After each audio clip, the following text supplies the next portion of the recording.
Cak Nur pada masa berHMI pun meletakkan berpikiran politisnya tidak melampaui dari apa yang memang sudah menjadi landasan dasar. Ada etika, Iya, ada moralitas betul. yang jadi pedoman itu ya. Betul. Itu kan cita-cita masyarakat madani juga ya. Iya, persis. Etika dan peradaban. Iya. Banyak kan hari ini para intelektual, tetapi di Cak Nur itu mungkin selain seorang pendidik atau intelektual, tapi dia memiliki keberanian. Dan Oke, emang syaratnya keberanian. seorang intelektual itu harus memiliki keberanian untuk Speak up lah bahasa sekarang itu ya. Iya, show up.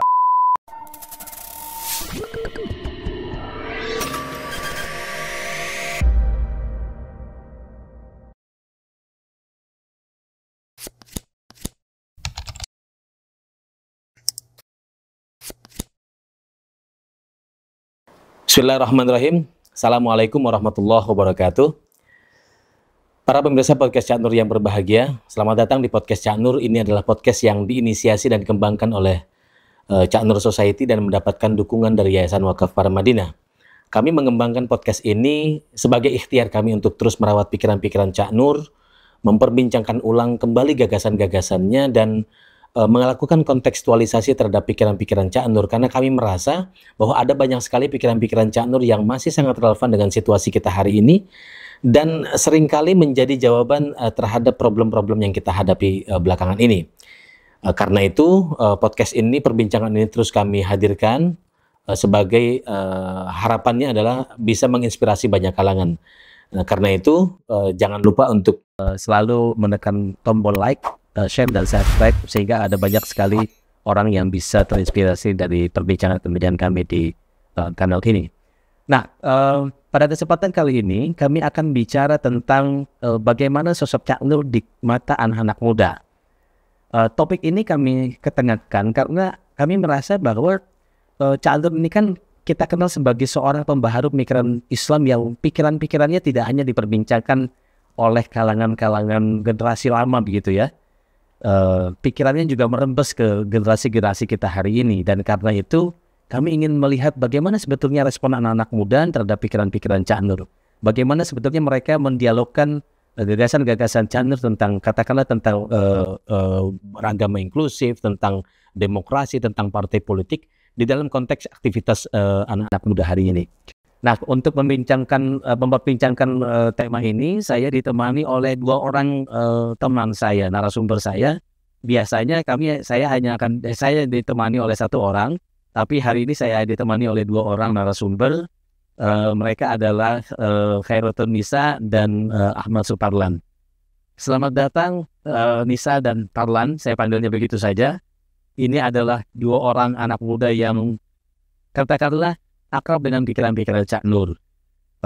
Khairotun Nisa atau Nisa saja, ini dikenal dulu pernah studi di S1 di UIN Jakarta, di studi agama-agama, ya, kemudian melanjutkan studi di Sekolah Tinggi Filsafat di Ankara, hampir selesai, dikit lagi mau wisuda, dan Nisa ini bergiat sehari-hari dengan isu-isu tentang keagamaan dan tentang filsafat itu di PCRP, Paramadina Center for Religion and Philosophy. Paramadina Center for Religion and Philosophy di base-nya di Paramadina, Universitas Paramadina, dan juga bergiat mengawal program-program di Forum Esoterika ini, forum lintas iman yang banyak mengadres isu-isu tentang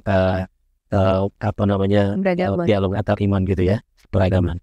Nah, satu lagi ini Suparlan Ahmad atau Ahmad Suparlan, Parlan Ahmad ya, saya biasa panggil Parlan gitu.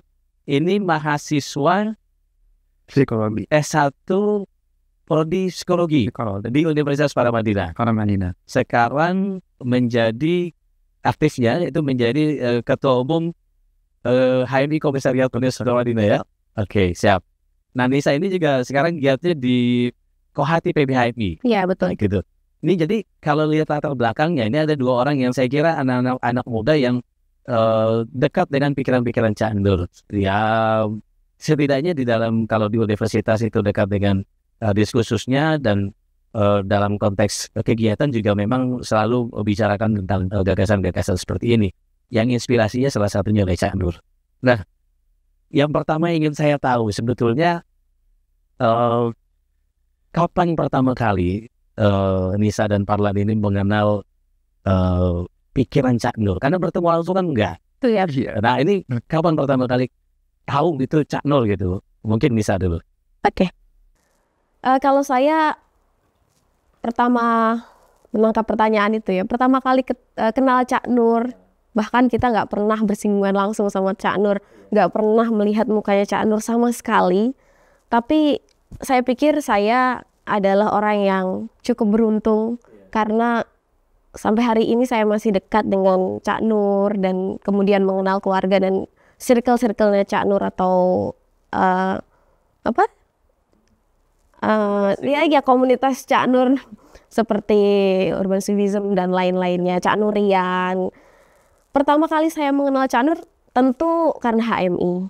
Karena saya ber-HMI dari 2017 di UIN Syarif Hidayatullah Jakarta. Saya tadi sudah disebutkan sama Pak Rozi mengambil studi agama-agama, kemudian saya berkenalan dengan HMI di Komisariat Fakultas Usuluddin yang saya mengikuti training, walaupun pada waktu itu saya juga belum tahu Cak Nur itu siapa, hanya mengenal Nurkolis Majid sebagai, bahkan dulu di awal saya mengiranya Cak Nur itu adalah pendiri HMI. Tapi ternyata setelah saya mengikuti training bahwa ada Lafran Pane dan kemudian ada 14 lain-lainnya gitu yang kok bisa Cak Nur menjadi identik dan terkenal sebagai HMI itu dengan HMI. Tapi ternyata kemudian takdir ya Pak, takdir membawa saya jauh kemudian saya LK2 itu training di HMI, intermediate training. Saya makin mendalami tentang Cak Nur dan kemudian saya tergabung di LSAF, Lembaga Studi Agama dan Filsafat, yang akhirnya itulah yang mempertemukan saya dengan Pak Budi Munawar Rahman. Iya.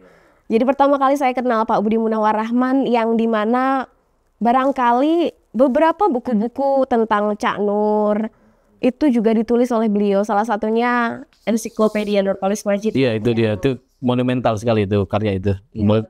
Merangkum sederhana pikiran-pikiran Cak Nur jadinya. Ensiklopedia Nurkolis Majid yang ditulis oleh Budi Munawar Rahman itu, dari situlah saya aktif menemani Pak Budi. Mungkin saya pikir beliau adalah mentor terbaik bagi saya. Nah, dari situ saya jadi banyak terlibat di beberapa hal tentang pemikiran Cak Nur, atau kita membuat program-program yang memang terinspirasi dari Cak Nur. Contohnya yang mungkin juga dulu kolaborasi sama Nurkolis Majid Society. Ini kader itu ya, kader Mikir Islam Indonesia itu. Betul-betul yang awal-awal itu kita ya. Itu yang membuat saya kemudian, karena waktu itu flyernya adalah wajahnya Cak Nur. Iya, betul. Dan itu program itu tembus 300 pendaftar. Betul. Dan di seluruh Indonesia. Itu dahsyat itu ya. Iya, itu dahsyat sekali Pak.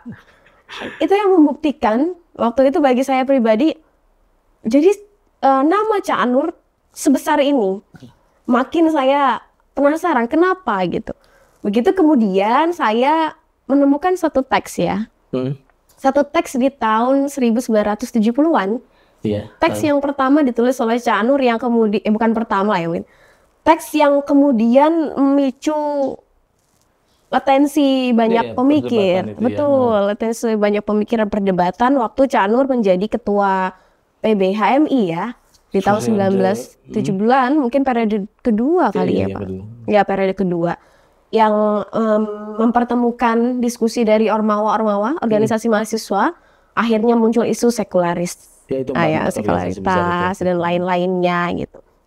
Yang kemudian dari titiknya di mana pemikiran Cak Nur besar, dan itu kan lahir NDP di momen-momen tahun-tahun 1970. Jadi dari mulai pas kuliah itu sudah kenal dengan pikiran Cak Nur, karena sosoknya pasti enggak, betul. Iya. Kalau Farhan gimana? Mungkin kalau saya kenal Cak Nur itu pertama ya pas masuk kuliah aja kan. Di Paramadina itu ya? Tahun berapa itu? 21, saya 2021 itu saya baru masuk Paramadina kan. Dan di Paramadina itu ada mata kuliah namanya NHP, Nilai Hidup. Iya, Nilai Hidup Paramadina. Dan itu representasi daripada pemikiran-pemikirannya Cak Nur. Dan Saya juga sama. Tadi saya kira tuh HMI itu didirikan oleh Cak Nur gitu kan. Dan ternyata tapi kenapa kayak simbol atau identiknya HMI itu Cak Nur gitu, dan ternyata dari NDP-nya itu. Ya mungkin karena satu-satunya ketua umum yang 2 periode, kemudian memberikan meletakkan satu fondasi yang ya legasi berikutnya, jadi meletakkan satu fondasi yang cukup kuat tentang pembaruan pemikiran Islam. Kemudian berikutnya ya legasinya yang kita rasakan sampai saat ini. Kita membayangkan ini situasinya di tahun 70-an ya, 60-an, 70-an, bukan sekarang yang orang udah tersedia semuanya, sudah dengan mudah akses informasi. Tapi saat itu kan mengadres isu-isu seperti yang disampaikan Cak Nur itu memang nggak mudah. Tantangannya begitu banyak. Nah, tadi kan mengenal sosok Cak Nur berkenalan persis bersamaan dengan kita masuk ke lembaganya masing-masing. Itu yang pertama kali Parlan misalnya, yang pertama kali istilah yang didengar itu apa? Yang identik sama Cak Nur itu apa? Moderasi beragama. Moderasi beragama. Iya, dan yang saya kagum itu pertama kali baca di bukunya beliau di Indonesia itu ya, bahwa modernisasi itu adalah yang realisasi itu dalam modernisasi itu berarti rasionalisasi. Nah, itu lebih persisnya gitu, rasionalisasi. Jadi modernisasi adalah rasionalisasi. Bukan westernisasi. Itu ya. Bukan westernisasi. Saya kuat sampai saat ini bahwa ya artinya kan intelektual gitu, yang dapat membangun kemuliaan seseorang itu, menurut saya itu. Jadi modern itu ya satu beretitude, mempunyai manner, kalau bahasa anak sekarang itu manner kan, manner yang baik gitu. Menurut Nisa apa yang pertama kali identik menurut Nisa, yang identik dengan pikiran Cak Nur yang polarisasi yang pasti ya. itu memang daya tonjoknya lumayan itu ya istilahnya ya. Kalau striking force itu ya. Islamias Partai Islamno itu masih menggema lah ya Pak sampai sekarang. Sampai sekarang memang. Iya. Sampai sekarang. Dan yang paling sering mungkin saya gunakan dalam beberapa tema-tema template Keindonesiaan, kemodernan, dan keislaman itu yang 3 kata kunci dari Cak Nur yang saya rasa tidak bisa terlepas dari sosok Nurcholish Madjid itu sendiri. Yang kamu pahamin apa sih soal sekularisasi itu? Ini yang menarik bagi saya. Karena ini kan istilah yang nggak mudah dipahami saat itu ya. Sekarang bahkan sampai sekarang saya kira masih ada salah paham soal konsep ini. Bukan hanya konsep, dari harfiahnya saja orang Iya makanya. Menurut kamu berdua coba gitu ya. Sekularisasi itu apa sih yang keliru dipahami, terus kemudian yang merasa ini perlu dibetulkan gitu, diluruskan. Iya. Saya membaca pada tema sekularisasi itu, memang saya sendiri pun hampir blunder ketika membaca itu. Ini titik di mana tadi seperti Pak Razi sampaikan, banyak yang menyalahpahami arti sekularisasi tersebut. Mungkin saya juga nggak clear ya memahami itu.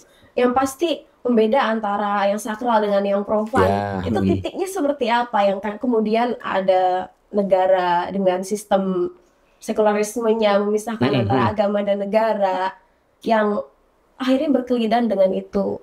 Saya juga nggak terlalu gamblang untuk bisa menjelaskan apa itu sekularisasinya Cak Nur. Parlan punya penjelasan apa soal ini? Sekularisasi itu mungkin menurut saya itu bukan memisahkan agama dan negara itu. Iya. Sekularisasi itu adalah melihat situasi atau kondisi atau gejala alam dengan pendekatan sains, dengan pendekatan alami, metodologis, bukan fenomenologis. Fenomenologis, bukan ini agama. Ini mau ada untuk pemisahan antara agama dan negara, bukan, tapi melihat kemudian mencari solusi sesuai apa yang fenomena yang berlaku. Ya lebih lanjutnya sebetulnya ke sana ininya. Cuman memang yang ingin dikoreksikan sebetulnya lebih tepatnya soal kita betul-betul mensakralkan apa yang sakral, Tuhan gitu ya, Iya. dan menempatkan sesuatu yang profan yang biasa tuh ya sebagai sesuatu yang biasa. Betul. Tapi kan zaman 70-an gitu ya, ketika orang menyebut dirinya sebagai Muslim tuh yang harus berpartai Islam, harus berafiliasi dengan partai Islam, itu memang sulitnya memang itu. Iya. Nah ini yang mau dikoreksi sama Cak Nur. Berislam itu bukan berarti harus memilih partai Islam. Itu soal yang berbeda. Iya. Iya, bukan sekularisme. Bukan sekularisme. Iya. Gitu. Nah ini yang sebetulnya sampai hari ini masih orang berpikir kalau seorang Muslim itu ya memang harus banknya harus bank syariah gitu. Muslim itu ya harus partai Islam gitu. Kalau seorang Muslim tapi tidak milih partai Islam itu nggak kafah Muslimnya. Nah, kata-kata nggak kafah ini sampai sekarang masih ini. Dan ini saya kira tugas-tugas menurut saya ya, tugas-tugas teman-teman di lembaga masing-masing, di universitas, di tempat kita beraktivitas itu, kaum muda itu memang harus mendorong ini. Karena bukan cuma Cak Nur yang bicara soal ini. Para pembaharu lain seperti Gus Dur katakanlah, Musti Abdul Rahman, Buya Syafi'i Ma'arif, kan bicara juga soal yang sama. Johan Effendi juga bicara yang sama. Bicara soal bahwa kita harus adil pada diri kita, bahwa menempatkan Tuhan itu betul-betul setinggi-tingginya. Nah, selain itu nggak bisa kita anggap sebagai suci juga gitu loh. Itu kan ya biasa-biasa aja. Yang mendasari tauhidnya Cak Nur ya. Saya membaca tulisan-tulisan Cak Nur tuh konstruksi metodologis pemikirannya yang memang dari tauhid ditarik kepada apa yang ada di tadi fenomenologi yang ada di dunia ini. Contohnya misalnya tema tadi ya Pak, sekularisasi itu saya gampangnya memahami tidak menuhankan Tuhan-Tuhan lain selain Allah. Itu kan la ilaha illallahnya. Iya itu dia. Betul. Dan itu nggak mudah. Maksudnya tantangannya banyak gitu kan. Karena kita terlanjur sudah menganggap jabatan, anak, istri, posisi sosial itu sebagai Tuhan-Tuhan kecil. Nah, itu yang ingin dikoreksi sama Cak Nur. Ini menarik perbincangan ini. Iya. Dan ini jadi core pemikiran Cak Nur itu ya di sini gitu loh. Untuk anak muda. Ya? Untuk anak. Nah ini maksud saya yang kemudian bagi anak-anak muda itu mungkin bisa didorong lebih jauh bagaimana memahami pikiran-pikiran Cak Nur secara lebih proper, lebih baik. Nah, saya mau beralih pada isu lain. Misalnya gini, Cak Nur itu kan dikenal dengan banyak nama. Ada yang menyebut Cak Nur sebagai seorang guru bangsa, itu tinggi banget gitu ya. Sebagai cendekiawan Muslim, sebagai seorang pendidik. Nah, sebagai pendidik ini di dalam salah satu karya yang ditulis oleh anak-anak muda setelah Cak Nur meninggal, dikumpulkan karya-karya menulis tentang Cak Nur itu ada namanya Kesaksian Intelektual.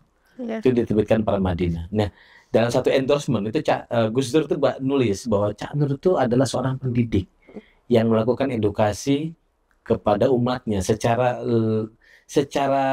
sabar, secara baik gitu.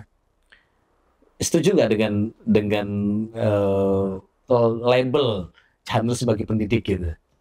Menurut saya gimana? Saya sangat setuju, bahkan mungkin melampaui dari pendidik itu sendiri ya. Karena kita mengenal Cak Nur bukan hanya sebatas dari pemikirannya, tetapi juga dari laku ya. Dari laku-laku yang dilakukan setiap harinya. Ada cerita personal yang mungkin saya nggak apa-apa. Iya, saya kadang pertama jumpa Bu Omi ya, Pak. Saya waktu itu menjadi ketua umum Kohati Ciputat ya. Lalu ketemu Bu Omi dan kemudian tadi saya mengatakan di awal kenal dengan jaringan Cak Nurian gitu. Saya bertemu Bu Omi, yang pertama kali saya ingin sampaikan adalah, Bu, seandainya Cak Nur tahu HMI hari ini tidak seperti apa yang Cak Nur bayangkan HMI pada masa itu. Kenapa HMI? Karena perjalanan yang tadi Cak Nur meletakkan legacy pendidik intelektualis, lebih dari itu laku-laku yang bagaimana kita membawa HMI sebagai organisasi yang seharusnya intelektualis pendidik juga bagi masyarakat gitu ya. Bukan bertransformasi kemudian menjadi hanya politisism gitu. Itu yang tadi juga sempat kita bicarakan ya Pak, bahwa Cak Nur pada masa berHMI pun meletakkan berpikiran politisnya tidak melampaui dari apa yang memang sudah menjadi landasan dasar Ada etika, iya, ada moralitas betul. yang jadi pedoman betul, itu ya. betul. Itu kan cita-cita masyarakat madani juga ya, Iya, persis. etika dan peradaban. Iya. Begitu. Madani. Iya. Banyak sebagian orang awam masih bukan ambigu tapi belum memahami madani. Kita mungkin lebih menggunakan diksi kemajemukan. Oh, Madani. iya. Iya, iya. Majemuk. Masyarakat yang majemuk gitu. Nah, menurut Tarlan apa yang kan Chandra dilabelkan sebagai seorang pendidik tadi, sebagai pendidik, sebagai guru, orang bilang guru bangsa atau pendidik. Intelektual. Itu gimana menurut kamu? Ya, saya juga tadi setuju.